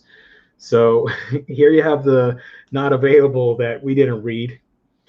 Here you have the F tiers: Catwoman, Superman, Dark Knight, Suicide Squad, Static Shock, Hawkman, Blackhawks, Ravagers, Team 7, Vibe, Constantine, Suicide Squad, the second run, and Suicide Squad, the first run, Justice League from Brian Hitch, Red Hood and Arsenal with that stupid hoodie, the Secret Origin series, the Deadshot Katana miniseries, Features End.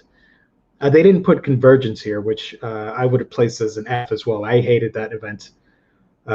D level, you got Detective Comics, Stormwatch, Batwing, Superboy, Red Hood and the Outlaws, Birds of Prey, Deathstroke, Teen Titans, Amethyst, Phantom Stranger, Talon, Katana miniseries, Batman Eternal, Earth 2 Society, Earth 2 World's End, Larfleeze, Martian Manhunter, Superman Unchained, Titans Hunt, Pandora, Trinity of Sin, Power Girl, and Huntress.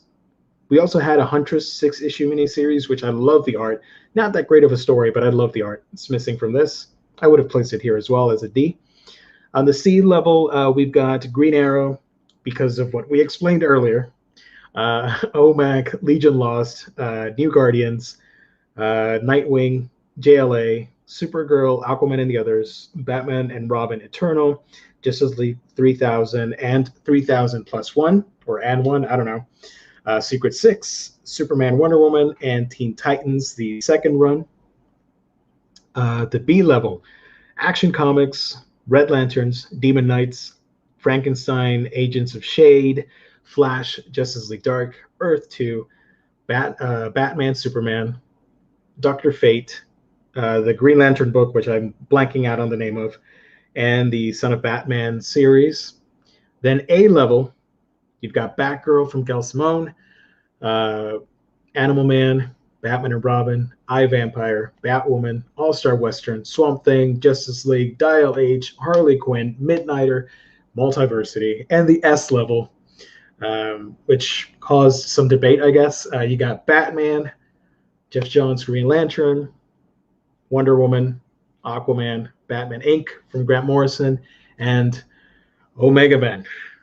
There we go, guys. That is the our listing, I guess, our tier ranking for the New 52 titles. If you want us to do something similar to this with Rebirth or maybe DC events or Marvel, maybe Marvel Now books or all new, all different Marvel or classic Marvel, whatever it may be, if you want us to do more ranking episodes, let us know in the comment section down below what you thought and show ideas for this type of material, the ranking episodes. Oh man, Jesse, Grayson was not on there. I think Grayson is a solid A in my opinion. It should be in an A, but it wasn't included here. That's weird. Yeah, thank you for pointing that out. Rebirth, I do want to do that. Hopefully with more Omnibros. So that's going to be a ton of fun.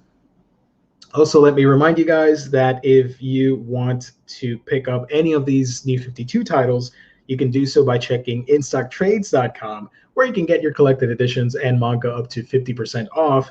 Loyalty discounts tack on an extra 2% to that. And if you order $50 or more in your collected editions order, you get free shipping. Fantastic customer service and wonderful packaging when you visit InStockTrades.com. Amethyst, Princess of Gem World. That was on here because I talked about the series here. There it is. Amethyst. I love it. One of my guilty pleasures. American isekai at its finest, in my opinion. Let's see. You guys were mentioning something about Silver. It's too bad Aquaman and the Others only lasted a year. Yeah. I think I wanted it to have better art, honestly. But the concept, I liked the Others storyline inside Aquaman New 52.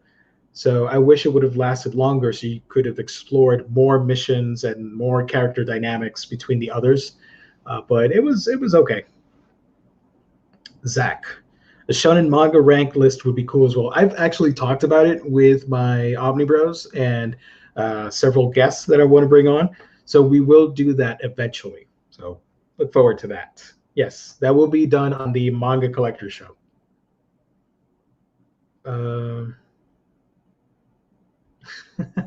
And man, holy smokes, my bank account will be empty if I delved into New 52 and Rebirth. There's enough I buy as it is. Honestly, New 52 tried to do really cool things, and it got a lot of hate from old school fans. And sure, some of the titles weren't as great as classic DC Universe stories, but it introduced the wonderful world of DC Comics to a whole new generation of readers, myself included. And I always say that story because I wouldn't be here with you guys if I hadn't picked up the New 52 titles and started reading everything. And that made me want to go back and read the Crisis events and catch up and learn what was Infinite Crisis and the Jeff Johns Green Lantern run and Peter David's Aquaman. So it did its job, and it sold a ton of issues and made a lot of money for the company. I can't fault them for that. I would have done that too. Do a little reboot, and once everybody's up to speed, let's go back to the old stuff, because comics are cyclical. So people were upset, oh, they're changing everything, but eventually it reverted back to different time periods, and then we got Rebirth. So, people just like to hate. But overall, New 52 was a lot of fun, in my opinion. Cesar, what do you think of Ron Garney joining Keanu Reeves on the Berserker comic team? That's awesome. I really want to check it out. I was sold before it, but now I'm more stoked about it. Zach, what's an underrated New 52 run you think everyone should read? I, Vampire, Frankenstein, Agents of Shade, and Demon Knights. And for some reason, All-Star Western was neglected by a lot of people because they saw it, oh, it's a Western book, Jonah Hex, I'm not going to read it. If you've never read any Jonah Hex, start with that and then go back to the classic stuff. Mike F. Did Red Hood Omnibus Volume 2 ever get released? No, it hasn't. I don't know if the first one sold well to warrant a second, but it did. Let's see. You should rank all Image hardcover sets. That would be really interesting. That'd be fun. Yeah, I'll write that down in my head because it's 2020. I'm not using pen and paper anymore. But yeah, that should be fun. Tasty Melon, you should do this ranking with different manga categories, maybe with fewer titles. Yeah, this was a little bit too much because I forgot it was actually more than 52 titles. So I apologize. This episode's super long anyways. Oh, and yes, everyone should read Red Lanterns for Dexter's origin story alone. It's heartbreaking. Red Lanterns was amazing. Same with Charles Soule's Swamp Thing, which doesn't get a whole lot of love. Everybody kind of focused on Scott Snyder. Is Injustice 2 series any good? I've only read the first one, and even then I didn't finish that one. I just read like half of Injustice, and I played the 2 video games. So I do apologize, Mike. But a lot of people do forget the game storyline is a part of the comic canon for the Injustice series. So you should read the original Injustice, then play the video game, and then Injustice 2, and play the video game for Injustice 2, something like that. Grayson was not on that list because I didn't make it. I found it on the website. I would have added it, but I don't have, I couldn't edit the list, I think. But easily, Grayson is a A-level book, in my opinion. It's fantastic. Don't hate on pen and paper, Geo. I make lists using those archaic objects all the time. I do have them. I just don't have any pen and paper with me right now. But yeah. Okay, guys, it's been 2 hours. I'm out of it. I'm tired and my throat's gone. Thank you everybody for tuning in. Thank you to InStock Trades for all the wonderful things they do. There's a Patreon link down below in the comment section that you can check out for the tip jar and the campfire thing. I don't have all the names and all that stuff, but if you're a patron, thank you so much. It really does mean a whole lot to us that you support this channel and this show, Omnibros Live. Thank you to my co-host, Ryley Moore, the Omnibus Collector. You can find him on YouTube by the Omnibus Collector, or you can try and join the Facebook group for the Omnibus Collectors Community Swap, Drop, and something Facebook page. So thank you, everybody. Sorry for the chat that you had to endure that. You know what I mean? But it is what it is. Don't pay attention to that stuff, and have a happy night and weekend and all that fabulous stuff. We will be back Sunday for Coffee with the Omnibros, or whatever it's called. So thank you everybody for tuning in.